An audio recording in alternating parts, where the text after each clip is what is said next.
Hi everyone, welcome to our channel Tech Twins for Data Science. My name is Roni. I'm a CS Master student in my second year, and today we're gonna talk about how to turn your uni assignments into GitHub projects. But before we start, if you find our videos useful, please don't forget to give thumbs up and subscribe to our channel. Thank you. And I want to highlight that I'll be looking at this side because here's my laptop and I had some notes to refresh my memory. So yeah. Before we start, we need to have some baseline here, and the baseline for us will be this video is solely came from my experience, and any parts are my suggestions, my ideas, because I went through that and I feel this can be useful if I will start doing my assignments all over again, if I will like before applying to interviews and jobs, I would have spent more time working on my assignments this way.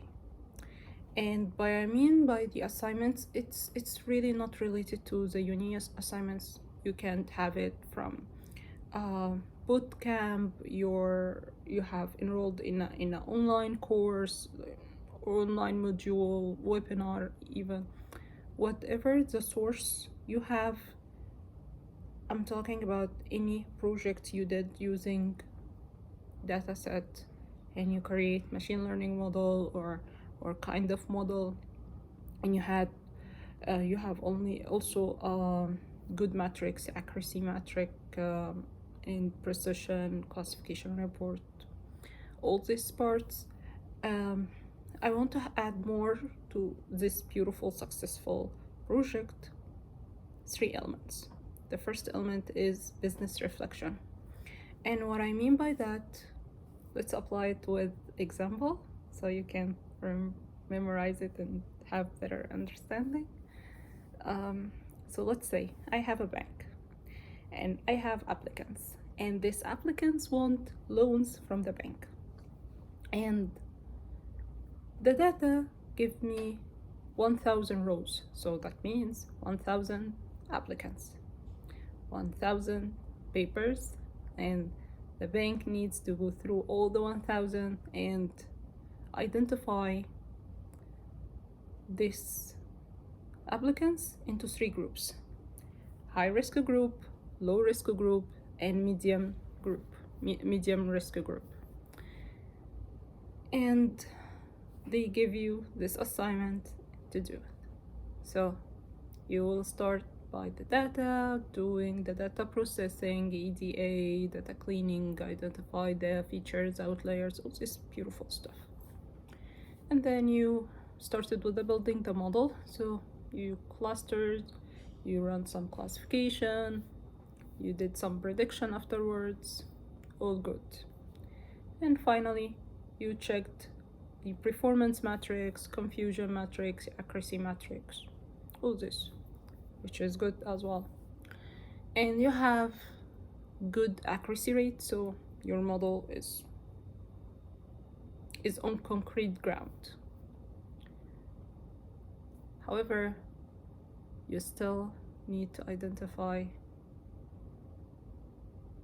some insights, and these insights are not technical. So the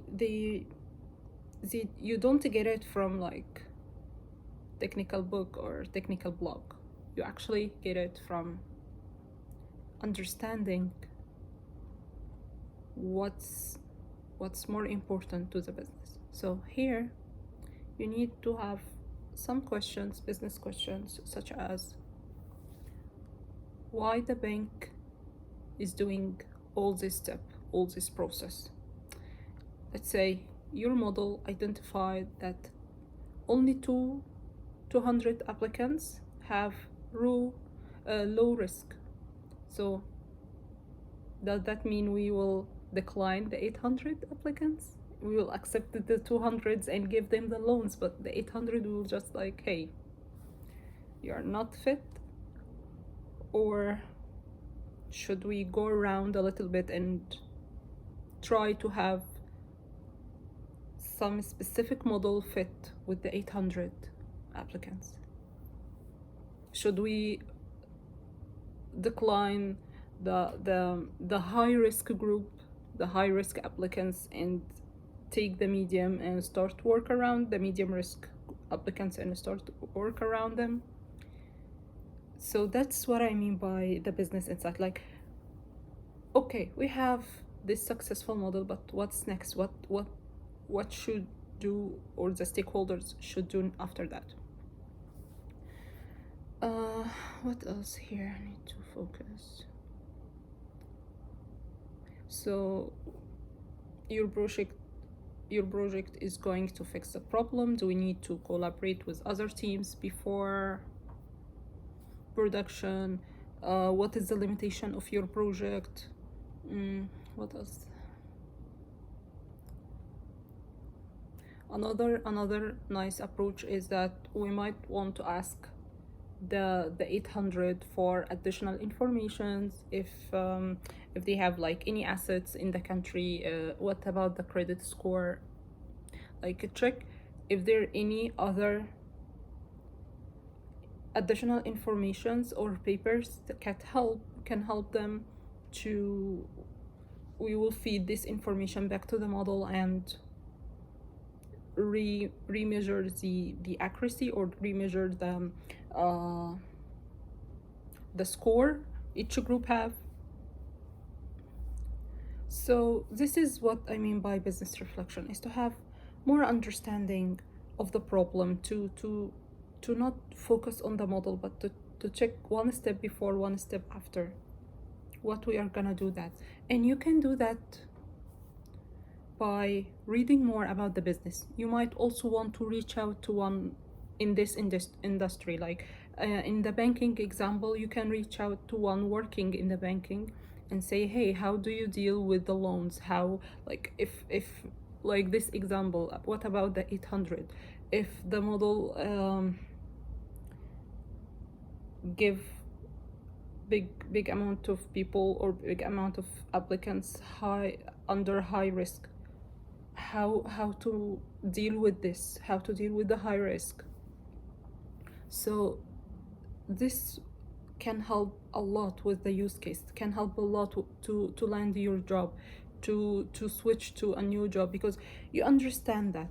And also a gold tip here is that if I will start all over again, like all the assignments and all, like before applying to a job, I will just focus on 3 to 4 industries I want to work in these industries, and that's all. So let's say, personally, I love recommendation system. I love this kind. I love like companies such as Amazon, such as Booking, Agoda, all this, because it's use recommendation system to offer better service, better products to the users / customers. So I will focus. Will be like my number one industry, and I will make sure that I have different projects reflect my passion and my understanding to how this company's mechanism work. So yeah, I will focus on 3, maximum 4 industries, and do my projects around them, and identify the business challenges, business reflections, what can be do, the stakeholders, what the current challenges they have, because every year they have new challenges.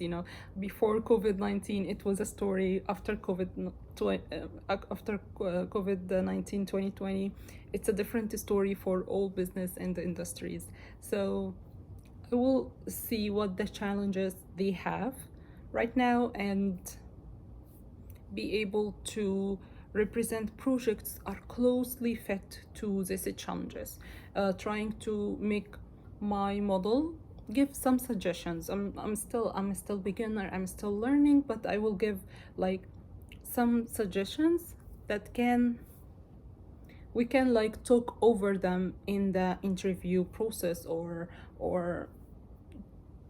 like mention it in my resume. So yeah.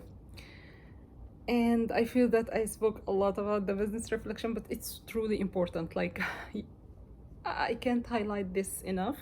It's really important, the business reflection, to have more understanding about it and reflect your work based on that. You will save a lot of time you can't even imagine, and you will accelerate your progress, because this is actually what, like, all the managers I contacted, interacted with in the last 2 years or something. So yeah, this is really important. Moving on to part 2, data. So data, what I mean by that is that believe it or not, that most of my time I'm working on retrieving data from different databases, schema, and do some queries, and then have the data set applied to a model and work around the model. And like 60% of the time, I don't even do the model. I just do the coding and then do the queries, like the SQL query, and have it on Tableau or Power BI. Tableau and Power BI are software for visualizations. So I'll speak about Tableau. Tableau is a paid software. So you will open the homepage, you will choose text file or Excel file, or even connect your SQL code to Tableau, and then you have the data, and you start working around it, make some aggregations. You might want to create a new column out of the column. Like, I have date column, so I want to have a new column with the month only. So this is what Tableau. And Tableau is pretty important for corporates. Like 80% or 70% of the corporates companies are using Tableau because it has advanced visualizations, interactive visualization. It's really neat and elegant. Power BI, on the other hand, is a free software, and I don't know like why like corporates prefer Tableau over Power BI, but I will say that Power BI, for me personally, I really love Power BI, and I believe it's a biased opinion here. So Power BI, you build your visualizations from scratch. You have this blank, and you will drop the plot and feed the plot like what shows here, what on an x-axis and y-axis. It's really, you will do your own thing. You will create it all from the scratch, and it's you. On the other hand, Tableau, you will just select the columns you want to represent, and that's all. Like, it's different mechanism. I highly recommend to check like videos about that. I have uploaded video recently regarding how to get paid software for free. But if you want to like more feature understanding between the two of them, please watch videos so you can understand. If you have access to Tableau, definitely use Tableau, because this is what the corporate use, and they prefer to see what they usually see, and they will like connect it to your use case project faster if you are using Tableau. And Tableau, you can get it for free if you have uni email address. You will have a license for 1 year, and I have already done that, and I'm using it, and it's really nice. So yeah, if you have access to Tableau, please go for Tableau. Otherwise, go for Power BI. I have started with Power BI, and it was really nice and beautiful. And also, there is no like big influence if you use Power BI over Tableau. It just like if you want to build more advanced interactive plots visualizations, Tableau is the best option. Okay. So yeah, back to number 2. My point is data. So as I was saying, 60% of my time I spent working on the SQL query, modify it, link between different tables schema, and then have this data set, and then use Tableau to visualize it, and that's all. I don't like really spend much of my time with the model cleaning. I wish I have, but I don't. So what that tells, that your project needs to have SQL query. So let's say I have, back to the loan example, I have this 1000 applicants. So if I were you, I would choose like 50, the first 50 rows, and write them in SQL. Like I will create table and column 1 and make this query to create the tables, and then I will do some queries about like to count, to distinct values, max and mini, all this stuff. And I will have this SQL code in a notepad, save it and upload it next to my project. And might take a screenshots like, hey, this is what I do it with my SQL, and here is a dataset, the original dataset, to make sure that I reflect the correct and accurate values for each variable, for each column. So why I'm doing that? Because it will shows that you are good with SQL. It will save the interviewer time to validate with you by asking some SQL queries or some SQL questions. Asking about SQL queries and ask about SQL questions. It will really be nice, because this is what actually data analysts do. We connect to Hadoop, Hive, Impala, Oracle, SQL, whatever the software or whatever this, and we do a lot of queries, building from scratch. Sometimes we have all the script and we modify it. Other times someone will give us the script or the SQL code, and we will just generate the data, exclude some columns or some variables, and that's all. So yeah, I will definitely do this SQL. One point to mention, Hadoop, Impala, Hive are paid software, but you can't do SQL, MySQL, or any free source. You do you, no worries. This is to show your skill. To show how flexible and comfortable with the data. To see the schema database itself, it really reflects your skills. It's not related to, okay, they use Hadoop, I definitely need access to Hadoop. No. Most of the corporates prefer Hadoop, Hive, Impala, because it's flexible server or flexible software. I hope I reflected correctly here. So can many people around the globe access this source at the same time without like any delayness or slowness in the service. So yeah, that's why one of the main reasons this software is so popular.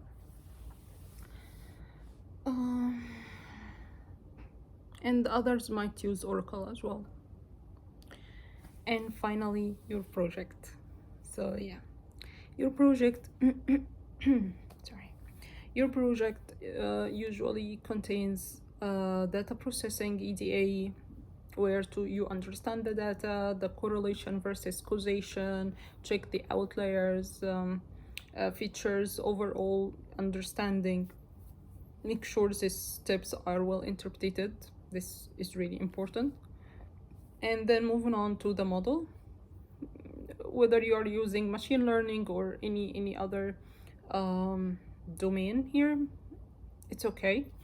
I'm not gonna talk more about that. You already do your assignment very well, and you definitely have spent good quality of time working to the about the model and why you choose this model and what the model will solve and the will interpretation, the accuracy. I'm sure you did really brilliant work with this. And the third part here is to I need to emphasize this one more time. Try to convert or turn your plots into Tableau or Power BI visualizations. This is really useful. It will really post your visualizations to be more elegant and nice. And finally, don't forget to have a conclusion and recommendations. And this will be like to represent it later to the interviewer as like, hey, this is my model and this is the recommendations and this is the next step. Remember when I said that business reflection, you might use this section to talk about the business reflection before and after this model, and to highlight your performance metrics, all this stuff. And finally, I believe you are doing great job. I just want to like enrich your magnificent job with more hints that can, I wish I have this ideas, these suggestions before that will really save my time, because I remember I had this interviews and they were asking exactly about this stuff and I was like, what? I thought I'm doing great job already. Like building the model, have all this stuff. I was like, I'm already 10 here.